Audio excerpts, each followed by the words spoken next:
Class में first आने का बेस्ट उपाय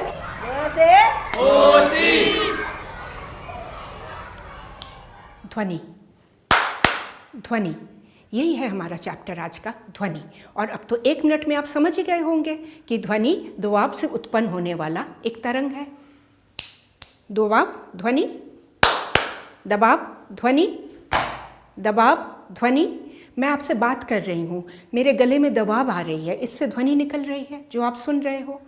तबला बजाते हैं लोग, दबाव, गिटार बजाते हैं, दबाव। ऐसे कैसे सैकड़ों एग्जाम्पल है। और ध्वनि दबाव से उत्पन्न होने वाला एक तरंग है। बच्चों आप याद रखना, ध्वनि एक यांत्रिक तरंग है, एक मैकेनिकल वेव है। इसकी खासियत यह है कि इसे बनने के लिए और चलने के लिए किसी माध्यम की ज़रूरत होती है। फॉर एग्जाम्पल, कोई ठोस पदार्थ सॉलिड, या कोई लिक्विड, या कोई गैस। इन 3 चीज़ों की ज़रूरत होती है ध्वनि को। और ध्वनि वैक्यूम से नहीं गुजर सकती, ध्वनि को एक माध्यम की ज़रूरत होती है। एक और तरह की तरंग होती है जिसको हम कहते हैं इलेक्ट्रोमैग्नेटिक वेव, यानी कि विद्युत चुंबकीय तरंग। ये तरंग की खासियत है कि ये वैक्यूम में भी चल सकता है। चलो इसको हम एक एग्जाम्पल से समझते हैं। सूरज की रोशनी है, सूरज से उत्पन्न होती है, फिर अंतरिक्ष में, महाकाश में चलती हुई, वैक्यूम से चलती हुई वो अर्थ के वातावरण में आके हमारे पास आती है। सही है? सूरज में कुछ आवाज़ें भी हो रही होंगी, कुछ ध्वनि भी हो रही होंगी, हमें सुनाई देती है। क्यों नहीं देती है? क्योंकि ध्वनि वैक्यूम से नहीं गुजर सकती, ध्वनि को एक माध्यम की ज़रूरत होती है। तो बच्चों, जब भी आपके मन में सवाल आएगा मैकेनिकल वेव और इलेक्ट्रोमैग्नेटिक वेव, यांत्रिक तरंग और विद्युत चुंबकीय तरंग का डिफरेंस क्या है, आप ये सूरज वाला एग्जाम्पल फटाफट याद कर लेना और आपको बिल्कुल क्लियर हो जाएगा। चलो आगे बढ़ते हैं। यांत्रिक वेव 2 तरीके के होते हैं। एक को हम कहते हैं अनुदैर्घ्य वेव, यानी कि लॉन्गिट्यूडिनल वेव, और दूसरे को हम कहते हैं अनुप्रस्थ वेव, यानी कि ट्रांसवर्स वेव। चलो इसको हम एक बड़े सिंपल से एग्जाम्पल से समझने की कोशिश करते हैं। आप देखो, अनुदैर्घ्य यानी कि लॉन्गिट्यूडिनल, ध्वनि की दिशा ऐसे है और माध्यम के जो कण हैं वो भी उसी दिशा में कंपन कर ऊर्जा को बढ़ा रही हैं। इसको हम कहते हैं अनुदैर्घ्य तरंग, यानी कि लॉन्गिट्यूडिनल वेव। एक और बार समझो, ध्वनि की गति दिशा और तरंग कंपन की दिशा सेम है। कण किसके? माध्यम के। आप तो जानते ही हो यांत्रिक वेव माध्यम के अंदर ही बनती है। अगला होता है ट्रांसवर्स वेव, यानी कि अनुप्रस्थ तरंग। इसको आप समझो, ध्वनि की गति ऐसे जा रही है और कणों की जो गति है वो ऐसे, कंपन की जो गति है वो ऐसे जा रही है। हाँ, तो लॉन्गिट्यूडिनल में एक ही दिशा में जा रही थी, इसमें वो ऊपर नीचे ऊपर नीचे, इसको ऊपर चोटियाँ बनती है, नीचे कुंड बनते हैं, और इसको हम कहते हैं ट्रांसवर्स वेव।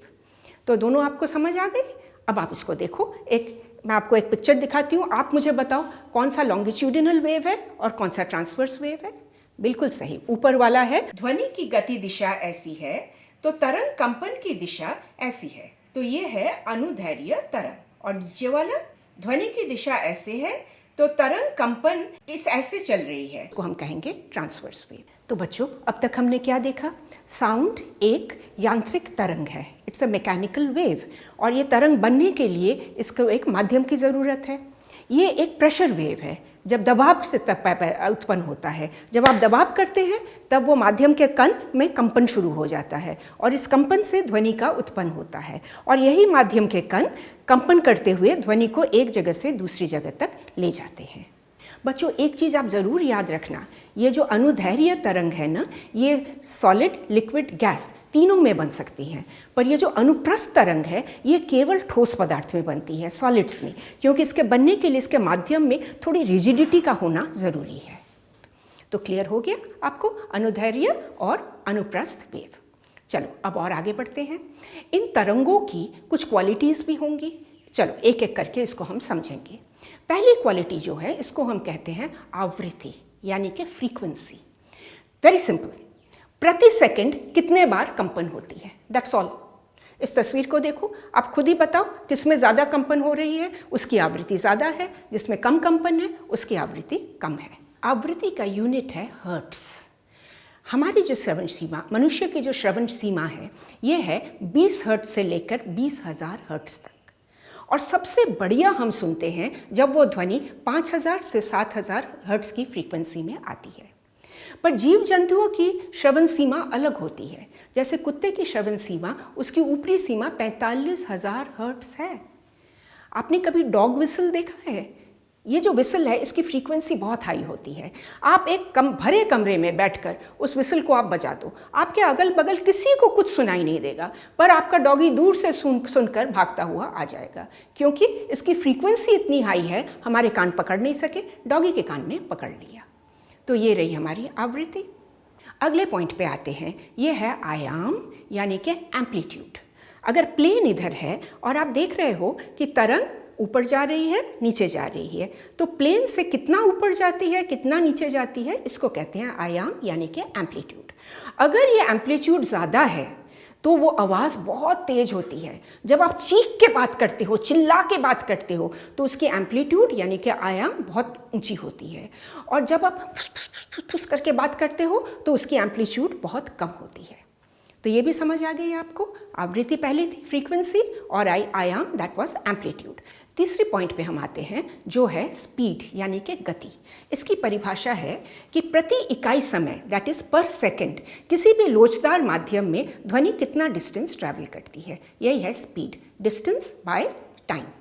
ओके, जो ध्वनि की स्पीड है, ये जो ठोस पदार्थ होते हैं, सॉलिड पदार्थ होते हैं, इसमें सबसे ज़्यादा होती है, लिक्विड में उससे थोड़ा कम और गैस में सबसे कम होती है। एक और टर्म हम जानेंगे जिसको हम कहते हैं मैक। मैक का डेफिनेशन ये है, किसी भी वस्तु की गति और हवा में उस वस्तु के ध्वनि की गति, इसका जो प्रोपोर्शन होता है उसको हम कहते हैं मैक। इसको हम एक उदाहरण से समझते हैं। 25,000 फुट पे एक विमान जा रहा है। इस विमान की गति है 900 किलोमीटर्स प्रति घंटा और 25,000 फुट पे हवा में ध्वनि की गति है 1115 किलोमीटर्स प्रति घंटा। तो इसका मैक क्या होगा? विमान की गति डिवाइडेड बाय ध्वनि की गति, उसी हाइट पर हवा में ध्वनि की गति। तो आप देखो ये है इसका मैक नंबर। ज़्यादातर मैक नंबर 1 से कम होता है, क्योंकि जो एक मैक नंबर है उसे हम कहते हैं ध्वनि अवरोधक यानी कि साउंड बैरियर। उससे तेज़ जब जाते हैं उसको हम कहते हैं ध्वनि अवरोध को तोड़ना, और उसका कहा जाता है सुपरसोनिक स्पीड। तो बच्चों एक बार फिर से तीनों क्वालिटीज़ देख लेते हैं। एक है फ्रीक्वेंसी, दैट इज़ आवृत्ति, एक है एम्पलीट्यूड, दैट इज़ आयाम, और तीसरा है गति, दैट इज़ स्पीड। चलो अब हम आगे बढ़ते हैं। ध्वनि सुन लिया तो प्रतिध्वनि भी सुन लेंगे। जब ध्वनि की लहर जाकर किसी सतह से टकराती है और वापस आती है तो वो जो गूंज आपको सुनाई देती है वो कहते हैं प्रतिध्वनि। तो ध्वनि की लहर गई, टकराई और परावर्तन होकर आ गई, तो ये है प्रतिध्वनि। इसको इंग्लिश में कहते हैं इको। एक एग्जाम्पल ले लो आप सपोज किसी पहाड़ के ऊपर चले जाते हो, चारों तरफ केवल चोटियाँ चोटियाँ ही आपको दिख रही है। वहाँ आप अगर जोर से चिल्लाओ तो सारे अलग अगल बगल के पहाड़ियों से वो आवाज़, आपकी प्रतिध्वनि आपके पास वापस आने लगेगी। ये है इको का एक सिंपल एग्जाम्पल। मूल ध्वनि की तरंग जब जाकर किसी सरफेस से टकराती है तो जिस एंगल पे टकराती है वहाँ देखो उसको हम कहते हैं आपतन कोण, और जिस एंगल से वापस आती है उसको हम कहते हैं परावर्तन कोण। तो इसका साइंटिस्ट ने, वैज्ञानिकों ने इसका प्रयोग भी निकाला है जिसका हम कहते हैं सोनार यानी कि साउंड नेविगेशन। एक उदाहरण ले लेते हैं। सपोज एक विमान हादसा हो गया और वो विमान समुद्र के पानी में नीचे कहीं समा गया। अब कैसे पता चलेगा कहाँ गया? या किसी जहाज़ के साथ हादसा हो गया और वो जहाज़ पानी में एकदम नीचे डूब गया, कैसे पता चलेगा? तो ऊपर से एक जहाज़ जाती है, वो एक ध्वनि फेंकती हुई जाती है और वो ध्वनि नीचे से सतह में जाकर टकरा के वापस आती है, तो जहाज़ के रडार पे पिंग होता है। तो जैसे जहाज़ चल रही है, पिंग पिंग पिंग, अचानक पिंग पिंग पिंग ऊपर ऊपर जा रही है। तो उससे पता चला कि यहाँ कुछ है, जो सतह प्लेन जा रही थी अचानक ये सतह ऊपर क्यों हो रही है। तो वहाँ वो गोतेबाज जो होते हैं, डाइवर्स होते हैं, उनको भेजते हैं देखने के लिए कि यहाँ पे तो जहाज वो कहीं पे है नहीं। तो ये है सोनार। सोनार दो तरीके होते हैं, एक है सक्रिय सोनार, ये जो एग्जाम्पल हमने देखा, जहाज खुद आवाज़ फेंक रही है और अपनी आवाज़ की इको को सुन रही है, ये है सक्रिय सोनार, एक्टिव सोनार। और दूसरी है पैसिव सोनार यानी कि निष्क्रिय सोनार। इसको समझो। अगर समुंदर के नीचे से एक वेल चल रही है। वेल तो आप जानते हो ना, ये देखो, ये वेल चल रही है। जब ये चलती है ना, ये गूंज उत्पन्न करती है। जहाज ऊपर से जा रही है, अचानक जहाज के रडार पे पिंग पिंग पिंग शुरू हो गया। जहाज ने कोई ध्वनि नहीं फेंका था, पर दूसरी आती हुई, किसी पे आती हुई ध्वनि को जहाज जब पकड़ता है, उसको हम कहते हैं निष्क्रिय सोनार।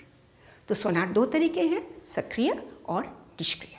तो बच्चों, अब तक हमने ध्वनि दबाव से उत्पन्न होता है, ध्वनि एक यांत्रिक तरंग है, अनुदैर्घ्य है, अनुप्रस्थ है, ये सब सारी बातें, उसके क्वालिटीज़ हमने देखी। फिर हमने प्रतिध्वनि भी देखी। ये सब चीज़ें हम सुनते किससे हैं?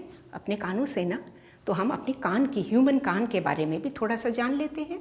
कान के 3 हिस्से होते हैं। ये वाला हिस्सा जो है बाहरी कान, इसको हम कहते हैं पिन्ना या टखना। इसके बिल्कुल अंदर एक झिल्ली सी होती है, जिसको कहते हैं टिम्पैनिक मेम्ब्रेन या टिम्पैनिक झिल्ली। जैसे हम बातचीत करते हैं, कोई शब्द हमारे कान में आता है, हाँ, तो ये टिम्पैनिक झिल्ली हिलना शुरू हो जाती है और ये कंपन ये मध्य कान में भेज देती है। मध्य कान का पिक्चर देखो। मध्य कान में 3 छोटी छोटी हड्डियां हैं, जिसको हम कहते हैं ऑसिकल्स। तो ये ध्वनि के कंपन इन हड्डियों के बीच में से गुजरती हुई इनर ईयर में पहुंच जाती है, अंदर वाली कान में। और इसमें आप ये देख रहे हो गोल गोल, इसको कहते हैं कॉक्लिया। तो इसके अंदर जो नसें हैं वो ध्वनि को ले जाती हैं हमारे मस्तिष्क तक, जहाँ हमारा ब्रेन इंटरप्रेट करता है कि वो किस चीज़ की ध्वनि है। तो बच्चों, आज हमने ध्वनि का चैप्टर पढ़ा, साइंस का चैप्टर। ये इसका समरी है। इसको आप पहले एक बार वीडियो को अच्छी तरह से देख लो, फिर आप चैप्टर को पढ़ो। ये सारे एग्जाम्पल्स को तब आप याद करना, फिर इस वीडियो को आप एक और बार देखो। आपके मन में छवि की तरह ये क्लियर हो जाएगा और एग्ज़ाम में जाकर सुंदर से अपने शब्दों में आंसर लिखना। ढेर सारे नंबर पक्का आपको मिलने वाला है।